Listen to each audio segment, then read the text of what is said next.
Hey guys, Chad here with New England Homesteaders. Out here working on the pond today. I'm all by myself. Took a couple days off from work. I got a lot of work left to do here.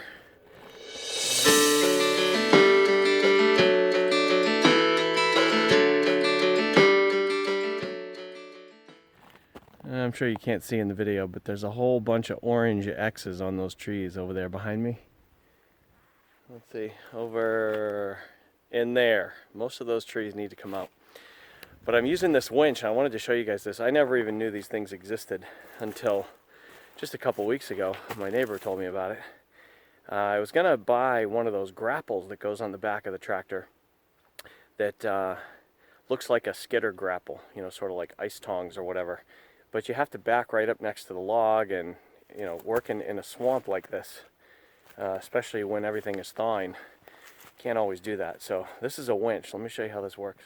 Alright, so basically it's got this sort of bulldozer blade, and you just set this right down and it digs into the ground, and that's what the winch pulls against.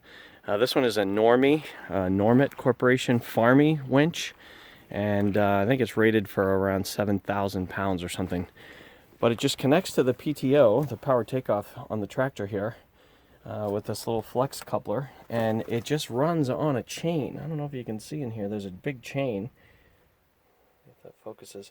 Just runs on a chain, and you control it by just pulling on this cable right here. So you can stand back, pull on this cord, and that makes the winch go. There's a clutch that engages.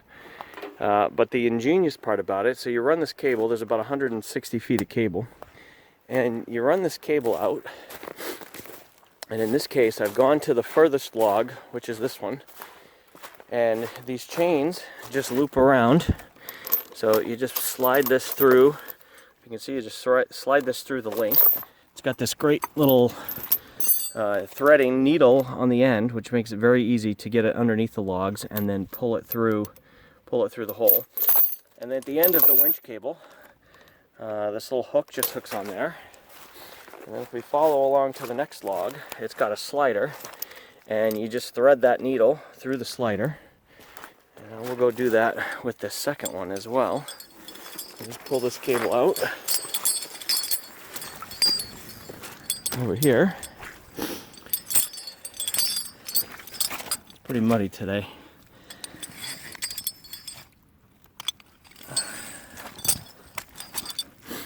Gotta set the camera down. I don't have a tripod with me today. Alright, so I got this one hooked up. The trick is with these, you want to get them as close to the end of the log as possible, because when you pull this up against the winch, you don't want to have the chains really far back, because you've got to hook them onto the bottom of the bulldozer blade. And you want to also hook this chain as close up to the hook as you can, which I couldn't do because I had to move this log with the grapple.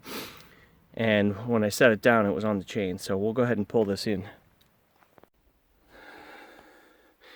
So we start the tractor up. It runs just at idle speed. Turn on the PTO.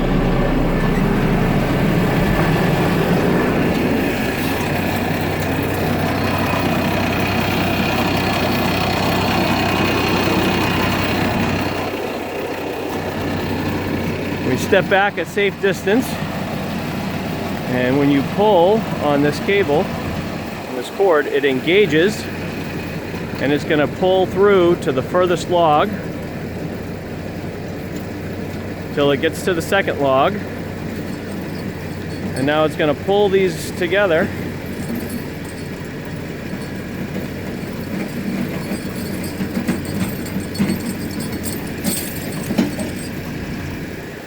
And I think we ran into a stump.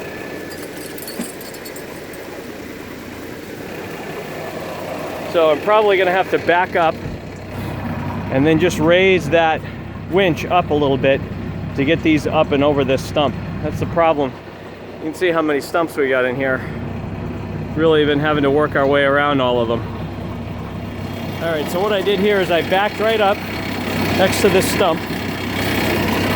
And we'll see if we can get these up over the edge.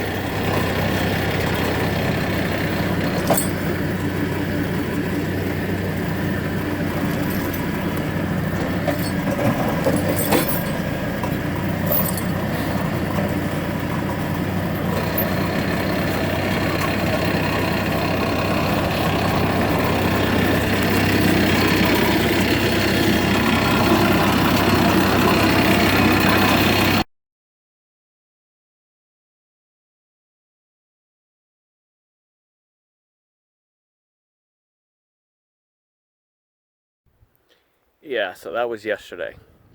About 10 minutes after I shut the camera off, hooking those up, I got stuck. My front wheels dropped down into a little ditch, and there was a stump that was probably 5 inches tall and maybe 5 inches in diameter that jammed up underneath, and I thought I pinched a hydraulic hose because there was fluid spraying everywhere. So I messed around for a few minutes and tried to get unstuck and couldn't. So I got out, couldn't tell where everything was leaking. Tried to use the winch or raise the front end up, and that wouldn't work. So I shut the tractor off, called my neighbor, had him come down, and we turned the key and it started really rough and it was knocking, so I shut it off. And upon further inspection, discovered that that stump had actually hit the oil filter. So I would say that this is probably a design flaw in this four-wheel drive off-road tractor, because it cracked the oil filter and all the oil sprayed out of the engine. So I'm hoping that it didn't do any damage. The guys at the shop are not optimistic, and they're coming to pick it up on Monday or Tuesday. So fingers crossed that there's not any major damage to the engine, because I had 25 hours on this thing. So it was not a good day yesterday. But I wanted to show you the design here, and I need to come up with some way, once we get this fixed, to make some sort of additional shield on the tractor. So that's the oil filter right there. As you can see, that's the oil filter. And I don't know if we'll be able to see the crack up underneath there. So it basically got bumped by a stump that was sticking just up above this bar, and put enough torque on it that it cracked it and all the oil sprayed out everywhere. So I need to come up with some sort of a way to make a shield that either clamps on or bolts on or something to protect that, because if it happened yesterday when I wasn't doing anything crazy compared to the stuff we were driving through the other day when we were hauling all the logs out of the swamp, I'm worried that it'll happen again. A little shout out to my friend Brian, who was building a house. He's building a house next door for another friend of mine, and he came down with his lull yesterday, and we spent about 45 minutes trying to get the tractor out of that hole that it was in. We ended up breaking a chain trying to pull it, so then we managed to get the lull around to the front and get the forks underneath the front end of the tractor and lift it up out of the ruts that it was in, and put a bunch of logs underneath the wheels so that when it was lowered it stayed up above the rut, and then we were able to tow it from over in there somewhere off the front of the tractor to where it sits right now. So fingers crossed. Thanks, Brian. So it's a beautiful day. I've got the day off. Thought I'd go take a peek and see exactly how much more we need to do to clear in the pond. They're coming to pick the tractor up on Monday. The sawmill guy is coming. Where's the pile of logs? Back over my shoulder right there. Coming on Wednesday to cut up all those logs, so that's going to be pretty cool. I'll get some good video of that. And then on the weekend, Cornelius from Whole Systems Design is coming down to do a walkthrough at the property, and I'll give you guys a good overview of the plan that we've got in place. I'm pretty excited to finally get working on those plans and see the homestead, the permaculture homestead, come to life. But let's go take a look in the pond, and I'll show you what more we still need to do in there. So looking in this way is actually going to be where there's going to be a little beach area, and you can see it's still pretty open. We actually cleared a lot of trees out of there. There's still some trees in there that need to come down, but it's looking pretty good. So this is sort of the northern end of the pond. It's looking pretty clear here as well. There's I don't know if you can see the red ribbon on the tree over there. That's sort of the western boundary of the pond. There's a stream back in there, so we kept about a 75-foot buffer or so, with still a lot to drag out. And the tractor's completely out of commission, so I'm not sure how long it's going to take to get that assessed and repaired and get it back so we can get cranking again. The thaw is coming, and I would say within the next week or so it's going to be too muddy to really even be working out here, so the pond clearing may have to wait until it dries out later on. They're not supposed to start digging for the pond until probably July or August. But you can see here, hopefully if we zoom in, all these orange X's on the trees. All these need to come out. The edge of the pond will be right over there. That rock and those trees will define the eastern edge of the pond. There'll be some work to get these out, and it's certainly not happening without the tractor. And again, gives me such an appreciation for what the axemen teams did back in the day with horses and axes and pulleys. Just crazy.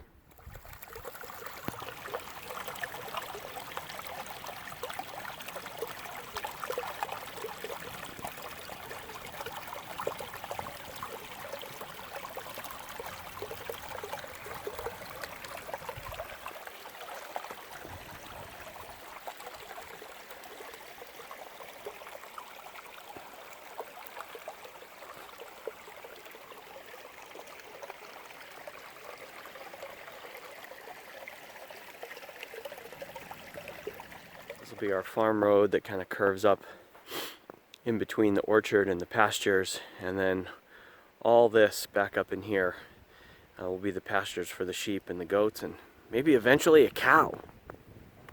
Getting pretty excited for livestock. So much needs to be done between now and let's say August 1st, when we're trying to get our house on the market. A little overwhelming. Just taking one thing at a time. Been mapping out everything that we're going to plant in the garden this year. This is the first time I've ever just had open space for a garden. We've always been confined to small boxes, so I'm going to try a bunch of different stuff this year. I'll do a video on that in a couple of weeks. I'm also going to try to get a bunch of stuff started here probably towards the end of March, and if we can get the greenhouse done in, I guess, March, April time frame, then we'll be able to use that to house a bunch of the plants that we're starting. And I still have all this stuff over here on the left. Can't quite figure out how to make it all go away. So I'm gonna talk to Cornelius about this and see if we're gonna spread this out and use this for some of the mounds or the swale construction just over time, over the next couple of years. So that's about it for today.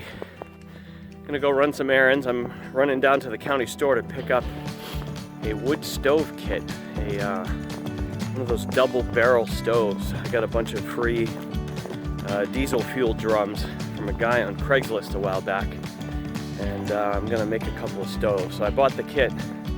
We're gonna make the first one and put that in the garage that we have existing here now, and see how we do with that, and then plan on making one for the big barn as well. So pretty efficient, and I think the whole kit was less than $100, so a couple of free barrels and $100 worth of hardware for the kit. We'll see how we do. So stay tuned for that video, and hope you guys are having a good, well, what is today? Friday? Hope you have a good weekend, and we'll talk to you soon.